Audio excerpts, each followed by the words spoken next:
بسم اللہ الرحمن الرحیم۔ ناظرین کرام، پروگرام آپ کے مسائل ان کا شرعی حل، ہم حاضر ہیں آپ کے سوالات کے جوابات لے کر۔ ہمارے ساتھ موجود ہے مفتی محمد لقمان امین صاحب، جو کہ استاذ الحدیث ہیں جامعہ عثمانیہ آسٹریلیا مسجد کے اور رئیس مفتی ہیں دارالافتاء عثمانیہ کے۔ ان کے ساتھ موجود ہیں مفتی محمد اسامہ زہدی صاحب، جو کہ استاذ الحدیث ہیں جامعہ عثمانیہ آسٹریلیا مسجد کے اور نائب مفتی ہیں دارالافتاء عثمانیہ کے۔ ان کے ساتھ موجود ہیں مفتی محمد نعیم نقشبندی صاحب، جو کہ استاذ الحدیث ہیں مدرسہ عثمانیہ للبنات کے اور مفتی ہیں دارالافتاء عثمانیہ کے۔ آئیے آپ کے سوالات کی طرف چلتے ہیں۔ ہمارا پہلا سوال مفتی محمد لقمان امین صاحب سے ہے۔ مفتی صاحب علی احمد قصور سے سوال کر رہے ہیں، اگر کوئی شخص ایک بالشت داڑھی نہ رکھے اور داڑھی کا منکر بھی نہ ہو، اور اسی طرح دیگر اسلامی احکام جیسے پردہ، نماز، روزہ، حج وغیرہ کی ادائیگی بھی اپنی مرضی سے کرے، یعنی کبھی عمل کرتا ہے اور کبھی نہیں، تو کیا حکومت وقت ایسے شخص کو جسمانی و ذہنی سزا دے سکتی ہے؟ قرآن و حدیث کی روشنی میں رہنمائی فرمائیں۔ بسم اللہ الرحمن الرحیم۔ اس میں جو سوال پوچھا ہے کہ ایک مسلمان کلمہ گو بہت سے اعمال واجبہ اور فرض اعمال کا تارک ہے اور اپنی مرضی سے کبھی ان کو ادا کرتا ہے کبھی چھوڑتا ہے، ایسے شخص کے لیے کوئی متعین طور پر قرآن و سنت میں حد یا سزا تو نہیں ہے کہ جو آدمی نماز کا تارک ہو، روزے کا تارک ہو، اس کو یہ سزا دے دی جائے۔ تو کوئی بھی حکومت یا کوئی بھی ریاست بطور حد اور متعین سزا کے تو کوئی سزا ایسے شخص کو نہیں دے سکتی، کیونکہ یہ آدمی اگرچہ بد عمل ہے، تارک عمل ہے، لیکن اہل سنت والجماعت کے مسئلے کے مطابق ہے تو صاحب ایمان، کہ مرتکب کبیرہ شخص بھی اہل سنت کے مذہب میں مسلمان ہی کہلاتا ہے، گو فاسق و فاجر مسلمان کہلاتا ہے۔ تو تعزیری طور پر اگر کوئی حکومت وقت مناسب سمجھے کہ ایسے شخص کو کوئی سزا دے دی جائے، اور تو اس کی مثالیں فقہا کے ہاں ملتی ہیں۔ فرائض و واجبات تو بہت آگے کی چیز ہے، فقہا نے تو یہاں تک لکھا ہے کہ اگر کوئی علاقے کے لوگ اجتماعی طور پر تراویح کے تارک ہو جائیں یا اذان کے تارک ہو جائیں تو ان کے خلاف بھی لڑا جا سکتا ہے، انہیں اس پر آمادہ کیا جا سکتا ہے کہ وہ یہ عمل کریں۔ اب اگر کوئی شخص انفرادی طور پر یہ کام کرتا ہے، یعنی انفرادی طور پر نماز کا تارک ہے، باقی سب لوگ نماز پڑھتے ہیں، وہ اکیلا آدمی ایسی سستی کرتا ہے، تو اس کے بارے میں کوئی ایسی بات ہماری نظر سے نہیں گزری کہ اس اکیلے آدمی کے ساتھ کیا معاملہ کیا جائے۔ بظاہر یہی لگتا ہے کہ ایسے آدمی کو تادیب کی جائے، سمجھایا جائے، لیکن کوئی خاص طرح کی سزا ہمارے علم میں نہیں ہے۔ ہمارا اگلا سوال مفتی محمد اسامہ زہدی صاحب سے ہے۔ مفتی صاحب نوید احمد کراچی سے پوچھ رہے ہیں کہ اگر کوئی شخص امام کے ساتھ دوسری رکعت سے نماز میں شامل ہو، جب امام نے سلام پھیرا تو اس نے بھی سلام پھیر دیا، ایسے شخص کی نماز کے بارے میں کیا حکم ہوگا؟ بسم اللہ الرحمن الرحیم۔ یہ شخص اگر قصداً امام کے ساتھ سلام پھیر دیتا ہے، حالانکہ اس کی ایک رکعت رہ گئی ہے، تو ایسی صورت میں اس کی یہ نماز فاسد ہو جائے گی۔ لیکن اگر اسے یاد نہیں اور امام کے سلام کے ساتھ ہی یہ سلام پھیر دیتا ہے تو ایسی صورت میں سجدہ سہو نہیں ہے، اس پر کھڑے ہو کر اپنی جو رکعت ہے وہ پوری کر لے۔ لیکن اگر امام سلام پھیر دیتا ہے، جیسے کہ عمومی طور پر ایسا ہی ہوتا ہے کہ امام پہلے سلام پھیرتا ہے اور اس کے بعد نمازی سلام پھیرتے ہیں، تو ایسی صورت میں اس پر سجدہ سہو لازم ہے۔ ہمارا اگلا سوال مفتی محمد نعیم صاحب سے ہے۔ مفتی صاحب طلحہ محمود کراچی سے سوال پوچھ رہے ہیں، اگر کوئی شخص بیوی کو دل میں طلاق دے، پھر اپنی بیوی سے کہے کہ میں نے تم کو دل میں 1 یا 2 طلاق دی تھی، کیا اس طرح طلاق واقع ہو جائے گی؟ بسم اللہ الرحمن الرحیم۔ اس میں سب سے پہلے تو ہمیں یہ بات سمجھ لینی چاہیے کہ طلاق کا معنی کیا ہے۔ طلاق کی تعریف سمجھنے سے طلاق کا حکم سمجھنا آسان ہو جائے گا۔ تو طلاق کی تعریف فقہا نے جو کتابوں میں فتاویٰ میں لکھی ہے وہ یہ ہے کہ رفع قید النکاح حالا او معالا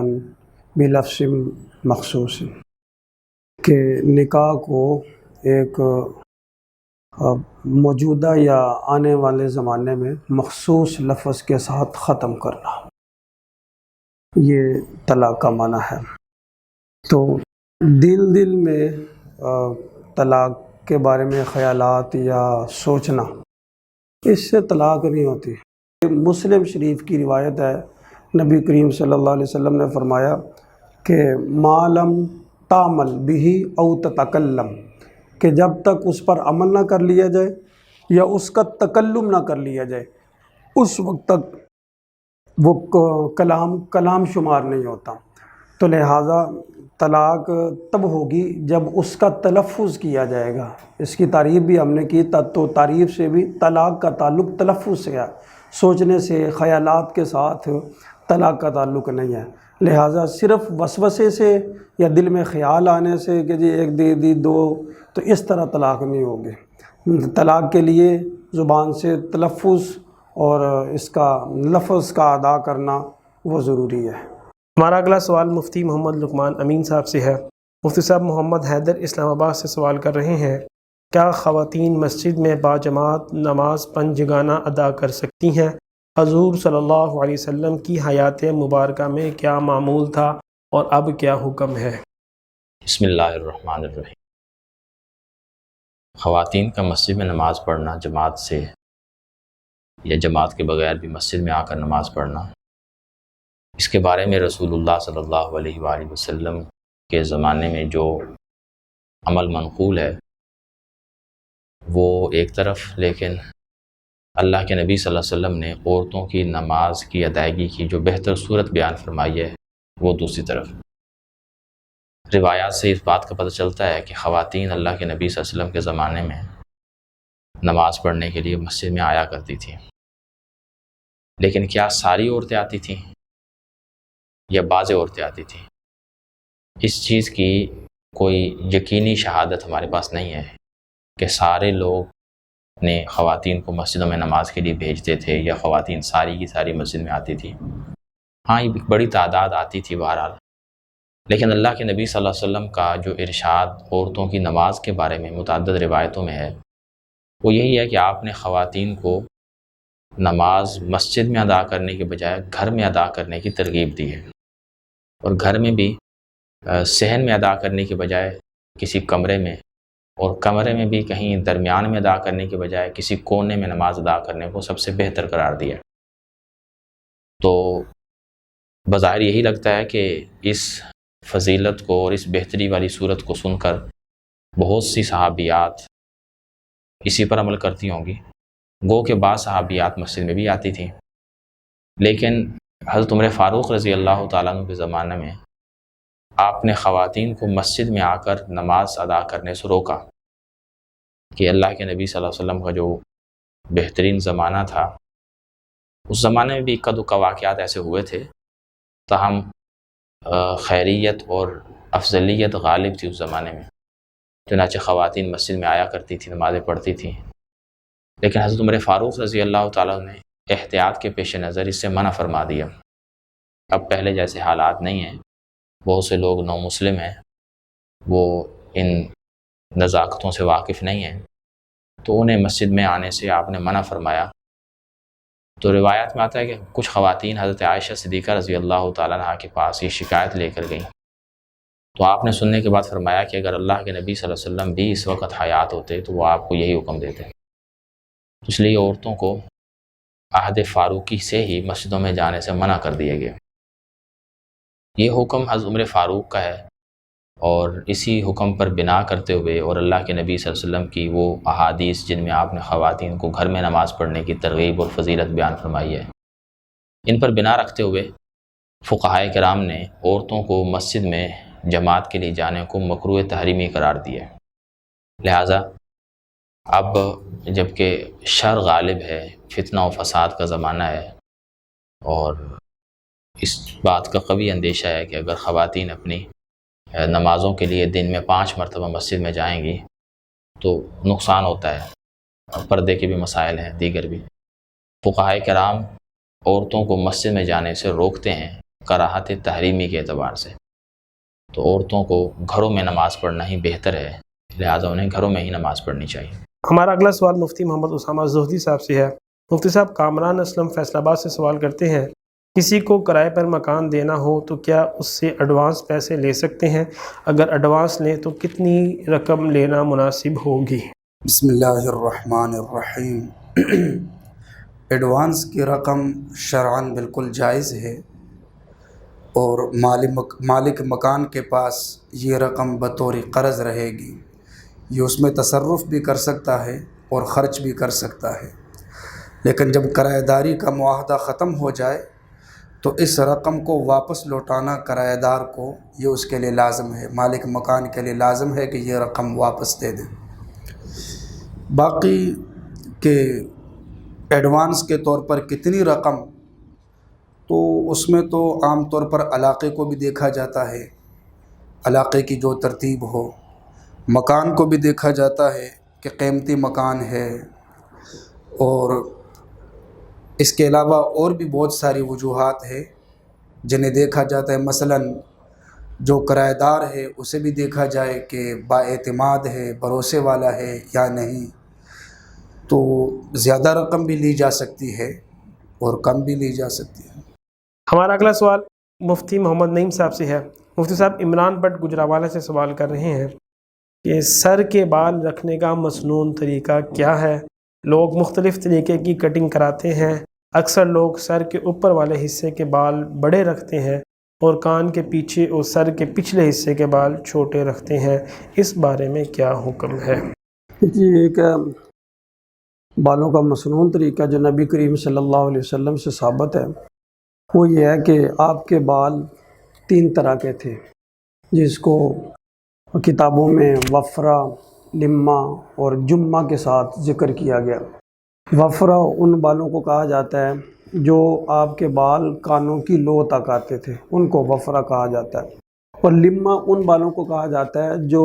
کانوں کی لو اور کندھوں کے درمیان یعنی گردن تک آتے تھے، اور جمہ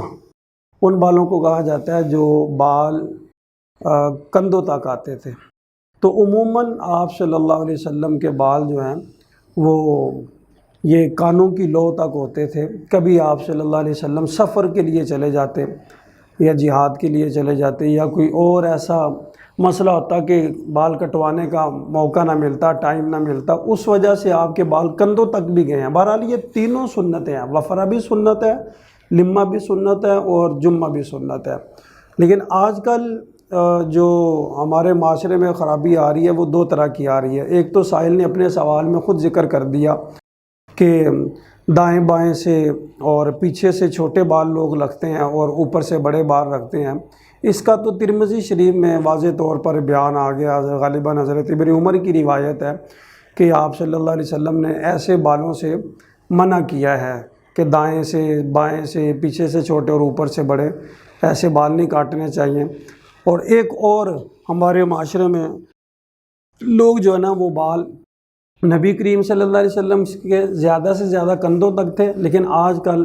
جو ہماری نوجوان نسل ہے وہ بال سنت سمجھ کر تو رکھ رہی ہے، لیکن وہ سنت کے خلاف بال رکھ رہی ہے، ان کے بال پیچھے کمر پر جا کے گر رہے ہیں، اور یہ کمر پہ بالوں کا گرنا یہ بھی خلاف سنت ہے۔ جو وفرہ، لمہ، جمہ ان کی تعریفیں بھی کر دی گئی ہیں۔ یہ تینوں حالتیں، یہ تینوں طریقے یہ مسنون ہیں۔ اس کے علاوہ پیچھے کمر پہ لڑکوں کا بالوں کا گرانا یہ ایک عورتوں کے ساتھ مشابہت ہے، من تشبہ، یہ بھی ٹھیک نہیں ہے۔ اور دوسرا یہ سائڈوں سے پیچھے سے بالوں کو چھوٹا اور اوپر سے بڑا رکھنا یہ بھی منع کیا گیا ہے حدیث میں، ایسے بال نہیں رکھنے چاہیے۔ ہمارا اگلا سوال مفتی محمد لقمان امین صاحب سے ہے۔ مفتی صاحب، حاجی اکرم سعید لاہور سے سوال کر پوچھتے ہیں کہ ہم 5 بھائی اور 3 بہنیں ہیں، والد نے گھر میراث میں چھوڑا ہے جس کی قیمت 90 لاکھ ہے، قرآن و سنت کی روشنی میں رہنمائی فرمائیں کہ وراثت کی تقسیم کیسے ہوگی اور مذکورہ ورثاء میں ہر وارث کو کتنی رقم ملے گی؟ بسم اللہ الرحمن الرحیم۔ وراثت کے معاملات میں موٹی موٹی چند چیزیں ہیں جو ہر آدمی کو ذہن میں ہونی چاہیے اور خود ان چیزوں کو سمجھنا چاہیے اس سوال میں جو ایک مکان کی مالیت 90 لاکھ بیان کی ہے اور ورثاء میں 5 بھائی اور 3 بہنیں بیان کی ہیں، تو شریعت کا موٹا سا ضابطہ ہے کہ اگر کوئی اور وارث نہ ہو، یعنی والد صاحب تو انہوں نے بتایا فوت ہو گئے، والدہ نہیں ہے، یہ بہن بھائی ہیں صرف آپس میں، تو ان کا تو سادہ سا اصول ہے 1 اور 2 کی نسبت سے یہ کل رقم ان سب میں تقسیم ہو جائے گی، یعنی یہ سمجھا جائے گا کہ بھائی 5 نہیں ہیں بلکہ 10 ہیں اور بہنیں 3 ہی ہیں، تو 90 لاکھ کو 10 بھائی اور 3 بہنیں کل 13 افراد ہوتے ہیں، 90 لاکھ کو 13 پر تقسیم کر لیا جائے گا، تو جو حصہ آئے گا وہ بہن کو 11 اور بھائی کو دوہرا دے دیا جائے گا۔ اب اس میں سے ہر ایک کا حصہ متعین رقم کے ساتھ بتانا یہ تھوڑا سا مشکل ہے کہ وہ بہت چھوٹی رقم چلی جاتی ہے، تقریباً 6,92,000 سے کچھ اوپر ایک حصہ بنتا ہے،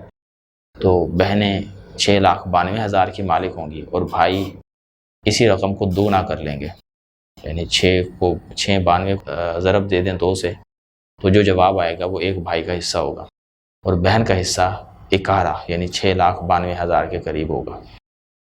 ہمارا اگلا سوال مفتی محمد اسامہ زہدی صاحب سے ہے۔ مفتی صاحب محمد اشرف راولپنڈی سے سوال کر رہے ہیں کہ اگر بیوی بغیر وجہ بتائے طلاق کا مطالبہ کرے اور کسی صورت میں بھی شوہر کے ساتھ نہ رہنا چاہے تو ایسے صورت میں شوہر کے لیے کیا حکم ہے؟ بسم اللہ الرحمن الرحیم۔ اگر شوہر اپنی بیوی کے لیے رہائش نان نفقہ کا انتظام کرتا ہے اور ظلم و ستم نہیں کرتا، اسے تنگ نہیں کرتا، زیادتی نہیں کرتا، تو ایسی صورت میں بھی اگر بیوی طلاق کا مطالبہ کرتی ہے تو شرعاً اس کی اجازت نہیں ہے، یہ گناہ ہے اور جرم ہے۔ لیکن اگر پھر بھی وہ طلاق کا مطالبہ کرتی ہے تو خواتین عام طور پر ناقص العقل ہوتی ہے، مرد کو چاہیے کہ وہ پیار محبت سے ان کو سمجھائے، لیکن پھر بھی اگر وہ باز نہیں آتی تو پھر شوہر اور بیوی دونوں کے خاندان میں سے یا دونوں کی طرف سے ایک ایک فرد کا انتخاب کیا جائے اور یہ دونوں افراد غیر جانبدار ہوں، یہ دونوں بیٹھ جائے اور دونوں کی باتیں سنیں، میاں بیوی کی باتیں سنیں اور درمیان کا کوئی راستہ نکالے، کوئی حل نکالے مخلصانہ طریقے سے۔ اگر حل نکل آتا ہے فبہا، اگر کوئی حل نہیں نکلتا تو ایسی صورت میں پھر مرد کو چاہیے کہ وہ اپنی بیوی کو طلاق دے دے،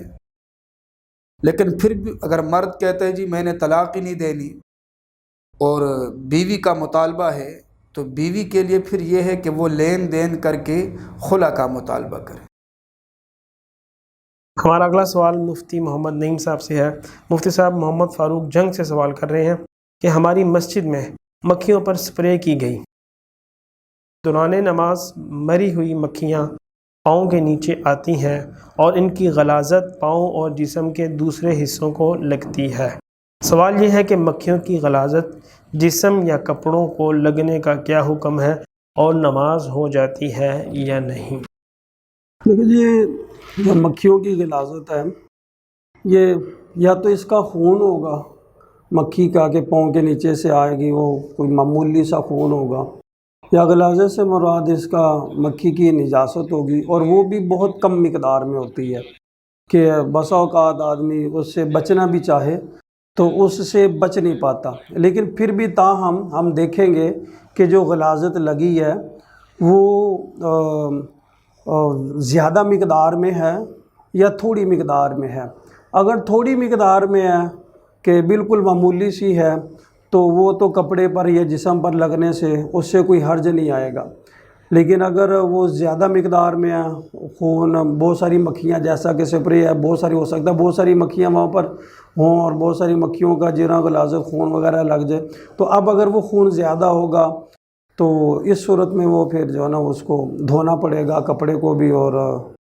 جسم کو بھی۔ ناظرین محترم، یہ تھے آپ کے سوالات کے جوابات۔ انشاءاللہ آپ کے بقیہ سوالات کے جوابات لے کر اگلے ہفتے حاضر ہوں گے۔ تب تک کے لیے اپنے ادارہ جامعہ عثمانیہ آسٹریلیا مسجد کو، اس کے اراکین کو اور اس کی ٹیم کو دعا میں یاد رکھیے گا۔ اللہ حافظ۔